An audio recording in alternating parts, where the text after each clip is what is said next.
गुरु गोविंद दो खड़े काके लागे पाँव, बलिहारी गुरु आपने गोविंद देव बताए।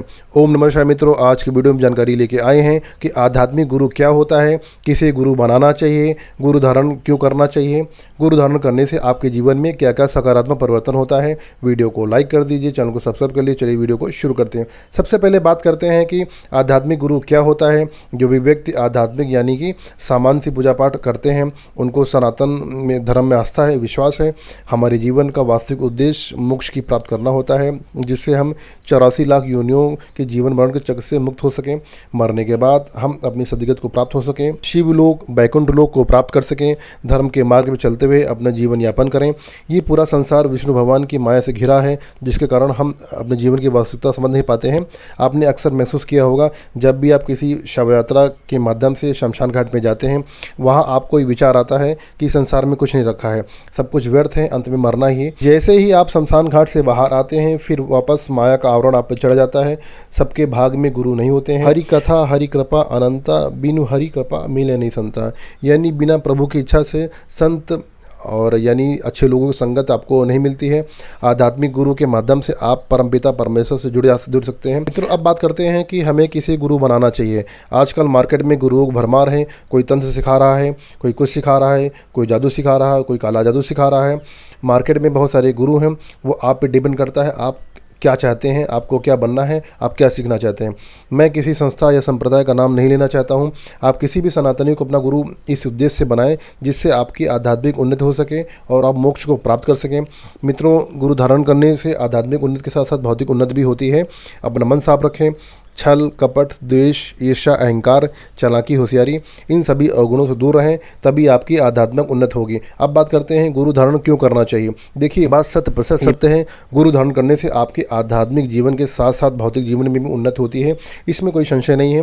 गुरु आपको वो मार्ग बताता है जिस पर आप चलकर आप सुख सुविधा धन धान को प्राप्त करते हैं। क्योंकि जब तक आपको मूलभूत सुविधा जैसे खुद का घर हो गया, अच्छा रोजगार हो गया, पति पत्नी और परिवार में एक पत्नी होगा, पति पत्नी और परिवार में एक मत नहीं होगा, तब तक घर में शांति नहीं होगी और तब तक आपकी आर्थिक उन्नति संभव नहीं है। भक्ति में मन तभी लगेगा जब आप पर किसी प्रकार का कोई तनाव न हो, आप चिंता मुक्त हो। मेरे जन्म की कहानी बड़ी विचित्र है। मैं परिवार में सबसे छोटा हूँ। मेरा जन्म एक साधु जो शिव भक्त थे, उनके यज्ञ अनुष्ठान के बाद मेरा जन्म हुआ। मैं कई वीडियो में आपको पहले बता चुका हूँ कि मेरे कुल देवता बाबा भोलेनाथ हैं, हाँ, जो हमारे पूर्वजों के बहुत समय से पहले सिद्ध किए हुए हैं और कई पीढ़ियों से उनकी सवारी हमारे वंश के योग्य उत्तराधिकारी पर आती रही है। वर्तमान समय में बाबा भोलेनाथ ने मेरा चयन किया है इस परंपरा को आगे ले जाने के लिए, जिससे जनमानस का कल्याण हो सके। शिव तत्व हमारे खून में है। मेरा अक्सर बनारस उज्जैन कामाख्या आना जाना रहता है। संतों के साथ साथ उठना बैठना रहता है। बहुत सारे साधनाएं मैंने काशी में, कामाख्या में, उज्जैन में किया है। मेरे गुरु जो शिव तत्व को, जिन्हें शिव तत्व प्राप्त था, उनकी कृपा से तथा कठिन तप से मुझे शिव कृपा प्राप्त हुआ और बाबा भैरवनाथ यानी काल भैरव बाबा की विशेष कृपा मुझे प्राप्त हुई। 10 महाविद्या और माँ भगवती की विशेष कृपा मुझे प्राप्त हुई, जिसके कारण मैं बड़ा से बड़ा तंत्र प्रयोग नकारात्मक शक्ति हटाने में सक्षम हूँ। ये सुनने में बड़ा आसान लगता होगा और बहुत ही आपको रोचक और आकर्षित करने वाला लगता होगा। वास्तव में ऐसा है नहीं। का कार्य का चयन आप स्वयं नहीं करते हैं, स्वयं देवी देवता सर्वोत्तम भक्त का चयन करता है, उसके माध्यम से अपनी लीला का विस्तार करता है। मैं भी माध्यम हूँ जो करता हूँ। परमपिता परमात्मा शिव की कृपा से करता हूँ। मैं तुझ सा उनके चरणों का दास हूँ।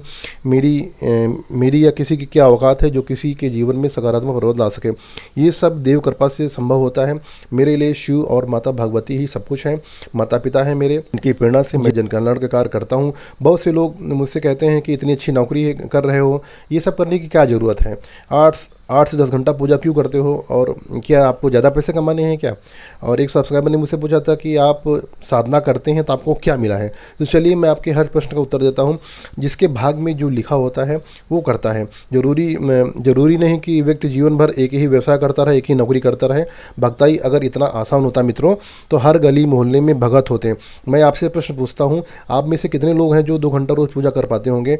गर्मी में, सर्दी में लगातार प्रतिदिन आप कितने लोग होंगे जो 101 माला या इससे ज़्यादा माला करते होंगे। वो भी एक गृहस्थ वाला व्यक्ति जिस पर परिवार जिम्मेदारी है और बहुत नौकरी भी करना है, बहुत सारे काम करने पड़ते हैं घर के। तो जो व्यक्ति खाली है वो भगवान का ध्यान तो करता ही नहीं। और बहुत सारे ऐसे लोग होंगे जो दिन भर ये सोचते रहते हैं कि कहाँ से पैसा आए, और कैसे दूसरों को मूर्ख बना के उनका पैसा प्रॉपर्टी हड़प लें। मैंने विभिन्न साधनाएं कुछ पाने के उद्देश्य से नहीं किया है कि मैं करोड़पति बन जाऊंगा, मेरा उद्देश्य कभी नहीं रहा है। मेरा उद्देश्य केवल देव कृपा, देवी कृपा पाने के उद्देश्य से मैंने साधनाएं की हैं। जब आपको किसी देव कृपा प्राप्त होगी तो वो अपने आप सबको मिल जाएगा। ये आपको जो है देवता से करने की आवश्यकता नहीं होती है। और साधना में जो आनंद की प्राप्त होती है मित्रों, वो आनंद मार्केट में नहीं मिलता है, वो साधना में ही मिलता है। मेरे भारतवर्ष में कई अलग अलग राज्यों से अलग अलग शिष्य हैं और मेरे पास कई कॉल आते हैं और कई लोग मुझसे प्रत्यक्ष रूप से मिलने भी आते हैं और कहते हैं गुरुजी मुझे अपना शिष्य बना लीजिए।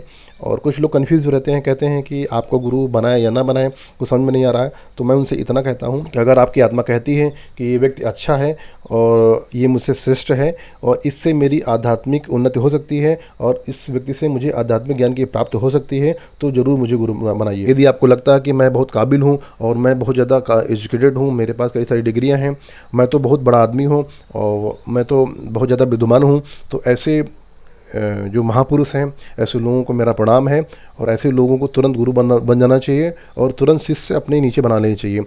तो मित्रों, ये आध्यात्म मार्ग होता है, यहाँ पर आपकी काबिलियत नहीं दिखी जाती कि आप किस समाज में किस पद पर रहें।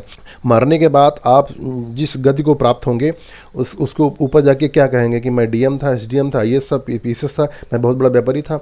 क्या इससे आपका आकलन होगा? बिल्कुल नहीं होगा। आपके कर्मों के आधार पर व्यक्ति को अधोगति मिलती है। अच्छे कर्म करेंगे तो मुक्त हो जाएंगे, वरना प्रेत योनि में भटकते रहेंगे। और बहुत से लोगों के मन में ये संशय होता है कि किसी भी व्यक्ति को गुरु बनाए या ना बनाए, व्यक्ति जिसको मैं गुरु बनाने का सोच रहा हूँ वो व्यक्ति अच्छा है या नहीं अच्छा है। तो आप अपने आराध्य देवी देवता से पूछा ले सकते हैं, उनसे पूछ सकते हैं। निश्चित रूप से आपको किसी न किसी माध्यम से वो संकेत देंगे कि व्यक्ति अच्छा है बुरा है। गीता में लिखा है कर्म पे तुम्हारा अधिकार है, कर्म के फल की चिंता मत करिए, जो कर्म निष्काम भाव से किया जाता है वह मुझे यानी कृष्ण भगवान को प्राप्त होता है। आशा करता हूँ वीडियो को अच्छा लगा होगा। वीडियो को शेयर कर दीजिए, लाइक कर दीजिए। तो मिलते हैं नए वीडियो में। जय श्री महाकाल।